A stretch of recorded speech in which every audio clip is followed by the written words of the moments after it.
आइए आज आप सब सुनेंगे सावन सोमवार व्रत की कथा। श्रावण के महीने में विशेष प्रकार से प्रति श्रावण के जितने भी सोमवार होते हैं, उन सभी सोमवार का भक्तजन जो भी व्रत को धारण करते हैं, इस दौरान भगवान शिव जी का पूजन करते हैं, कथा श्रवण करते हैं।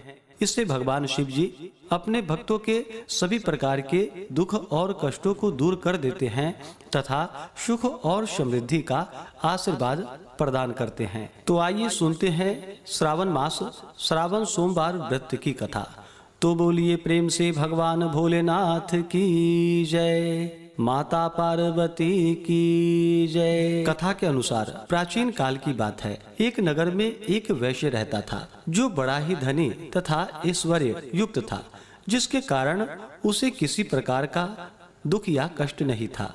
परंतु इतनी अतुल संपत्ति होते हुए भी उसे भोगने वाला उसकी कोई संतान न थी, जिसका उसे सर्वदा ही दुख बना रहता था। वैश्य भगवान शिव जी का बड़ा भक्त था और प्रति सोमवार को शिव जी का व्रत तथा पूजन किया करता था। उसे विश्वास था कि भगवान शिव जी का भजन पूजन करने से मुझे एक दिन पुत्र अवश्य ही उत्पन्न होगा, जो मेरे इस अतुल धन का भोग करेगा। ऐसा मन में विचार कर वह प्रति सोमवार को व्रत करता तथा सायंकाल शिव जी के मंदिर में जाकर दीपक जलाया करता था तथा बड़ी भक्ति से मधुर पाक व्यंजन बनाकर शिव जी को भोग लगाकर स्वयं प्रसाद लेता और पत्नी को देता था। उसे ऐसा करते देख भक्त वत्सला देवी पार्वती से रहा नहीं गया और वे भगवान शिव जी से बोली कि हे भगवान, हे प्रभु, यह वैश्य प्रति सोमवार को आपका व्रत करके सायंकाल दीपक जलाता है तथा इस प्रकार बड़ी भक्ति भावना से पूजन करता है, अतः आप इसके दुख का निवारण शीघ्र क्यों नहीं करते। तब पार्वती जी के सुंदर वचनों को सुनकर भगवान शिव जी बोले कि हे देवी पार्वती, इस वैश्य के तो पुत्र नहीं है, यह इसके पूर्व जन्म का ही फल है। देवी, यह जगत तो कर्ममय है, मनुष्य कर्म के बंधनों से बंधा हुआ यहाँ आता है तथा अपने अपने कर्मों के फल को भोगता है।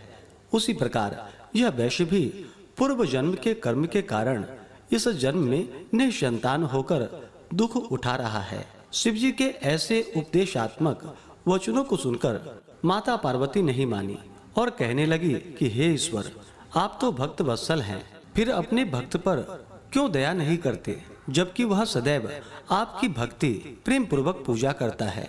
फिर आप उसे पुत्रवान करके उसके दुख का नाश क्यों नहीं कर देते। यदि आप अपने भक्तों के दुख का निवारण नहीं करेंगे तो कौन आपका व्रत पूजन और सेवा करेगा।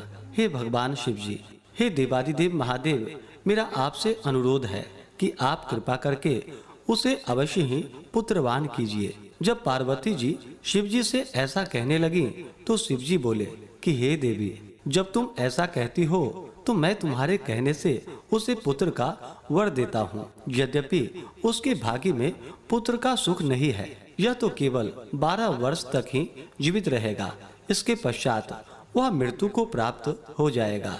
इस प्रकार कुछ काल व्यतीत होने पर उस वैश्य की स्त्री गर्भवती हुई तथा 10वां महीना प्राप्त होने पर एक सुंदर पुत्र की उसे उत्पत्ति हुई, जिससे उसके घर में बड़ी खुशी मनाई गई। सब लोग अत्यधिक हर्षित हुए, परंतु उस वैश्य को कुछ विशेष सुख नहीं मिला, क्योंकि उसे यह विदित था कि यह पुत्र 12 वर्ष बाद पुनः मृत्यु द्वारा ग्रसित हो जाएगा। इस प्रकार हंसी खुशी में वह 12 वर्ष का हो गया। एक दिन उसकी माता वैश्य से विवाह के लिए कहने लगी तो उसका पिता विचार कर कहने लगा कि अभी विवाह की क्या जल्दी है, अभी तो मैं इसे काशी जी पढ़ने के लिए भेजूंगा। स्त्री से ऐसा कहकर उस वैश्य ने बालक के मामा को बुलवाया और उसे खूब अधिक धन देकर बोला, अब तुम अपने भांजे को काशी जी ले जाओ और इसे विद्या अध्ययन इससे करवाओ तथा रास्ते में स्थान स्थान पर ब्राह्मणों को भोजन देते तथा यज्ञ करते हुए जाना। इस प्रकार वे दोनों मामा भांजे स्थान स्थान पर ब्राह्मणों को भोजन देते तथा यज्ञ करते हुए एक नगर में पहुँचे। वहाँ के राजा की कन्या का उस दिन विवाह था। कन्या बड़ी ही रूपवती और सर्वगुण संपन्न थी, परंतु राजकुमार अर्थात जिससे उस राजकुमारी का विवाह होने वाला था वह काना था, जिससे उसके पिता को चिंता थी। परंतु जब उसने वैश्य के पुत्र को देखा जो बड़ा रूपवान था, तो विचार कर उसके मामा से कहने लगा कि यदि थोड़ी देर के लिए आप अपने भांजे को मुझे दे दें तो आपकी बड़ी कृपा होगी। थोड़ी देर की ही बात है, विवाह हो जाने के पश्चात इसे हम वापस कर देंगे और आपको बहुत सा धन भी देंगे। फिर तो बालक के मामा ने स्वीकार कर लिया। वर का पिता उसे वर बनाकर मंडप में ले गया और विवाह का समस्त कार्य बड़ी दक्षता से संपन्न किया। परंतु जब लड़का सिंदूर दान करके लौटने लगा तो उसने कन्या की साड़ी के आंचल पर लिख दिया कि हे भामिनी, तुम्हारा विवाह मुझ वैश्य के पुत्र से हुआ है और अब मैं काशी जी में पढ़ने जा रहा हूँ। परंतु जिसके साथ तुम्हें भेजा जाएगा वह एक आंख का काना तुम्हारा पति नहीं है।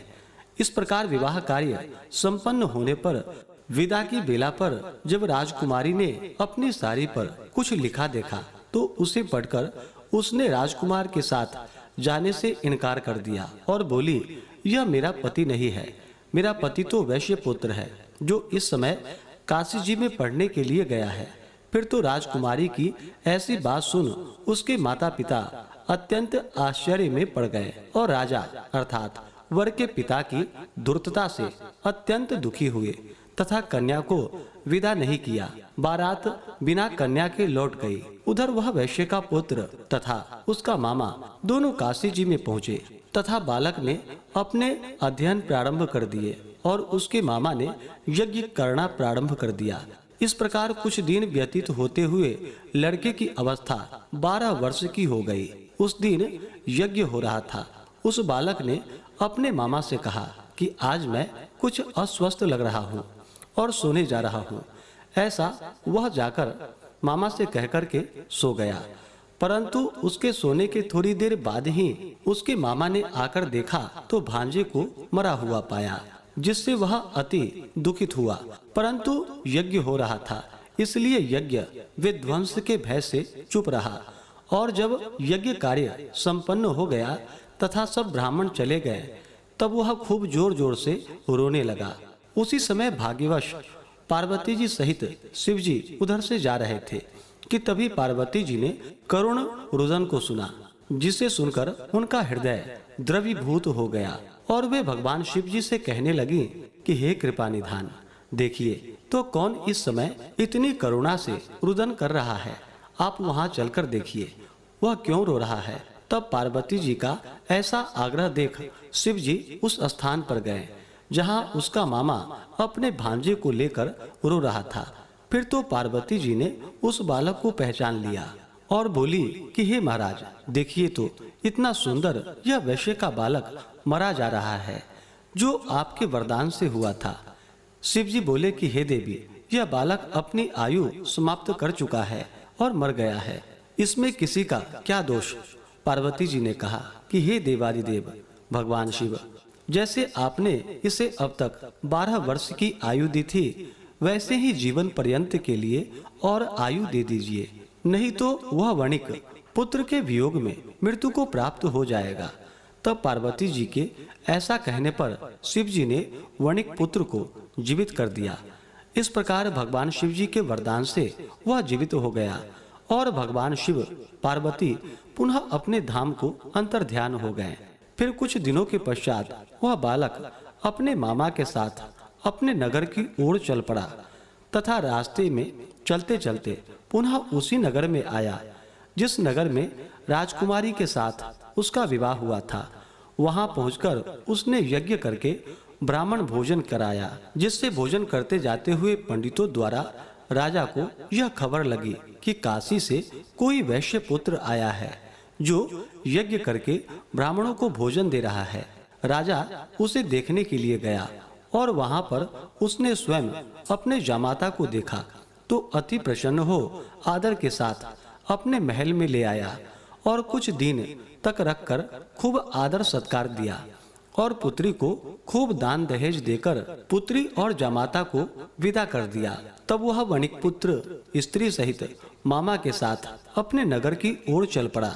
जब वे लोग घर के थोड़ा नजदीक आए तो मामा ने कहा कि मैं जाकर पहले अपनी बहन को तुम्हारे आने की खबर देता हूँ, जिससे कि वह वधू सहित तुम्हारा स्वागत कर सके।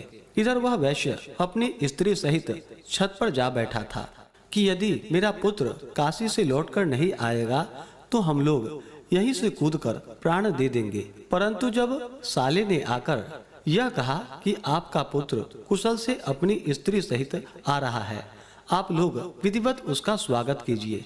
साले की ऐसी बात सुनकर वे लोग अति प्रसन्न हुए और बड़े आदर के साथ पुत्र वधू का स्वागत किया और अति प्रसन्न हो सोमवार व्रत करके भगवान शिव जी का विधिवत पूजन वंदना किया।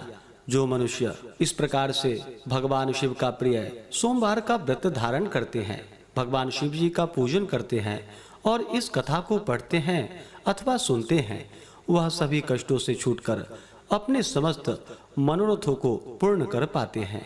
तो बोलिए प्रेम से भगवान भोलेनाथ की जय, माता पार्वती की जय। तो आइए अब सुनते हैं भगवान शिव जी की आरती। शीश गंग अर्धंग पार्वती सदा विराजत कैलासी, नंदी भृंगी नृत्य करत है गुण भक्तन शिव की दासी। शीतल मंद सुगंध पवन वह बैठे हैं शिव अविनाशी, करत गान गंधर्व सप्त स्वर राग रागिणी अति गासी। यक्ष रक्ष भैरव जहाँ डोलत बोलत हैं वन के वासी, कोयल शब्द सुनावत सुंदर भवर करत है गुंजासी। कल्प द्रुम अरु पारिजात तरु लाग रहे हैं लक्षासी, कामधेनु कोटिक जहाँ डोलत करत फिरत हैं भिक्षासी। सूर्य कांत सम पर्वत शोभित चंद्र कांत सम हिम राशि, छहो तो ऋतु नित फलत रहत हैं पुष्प चढ़त हैं वर्षासी। देव मुनि जन की भीड़ पड़त है निगम रहत जो नित गासी, ब्रह्मा विष्णु ध्यान करत हैं कुछ शिव हमको फरमासी।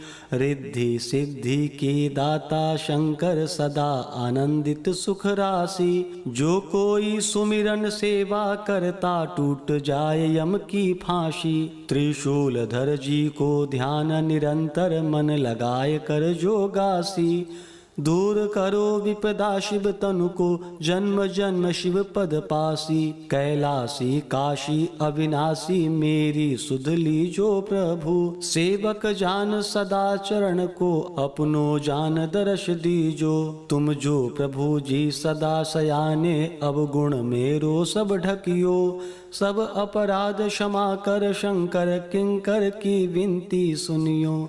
शेष गंग अर्धंग पार्वती सदा विराजत कैलासी, नंदी भृंगी नृत्य करत हैं गुण भक्तन शिव की दासी। गुण भक्तन शिव की दासी, गुण भक्तन शिव की दासी। तो बोलिए प्रेम से भगवान भोलेनाथ की जय, माता पार्वती की जय।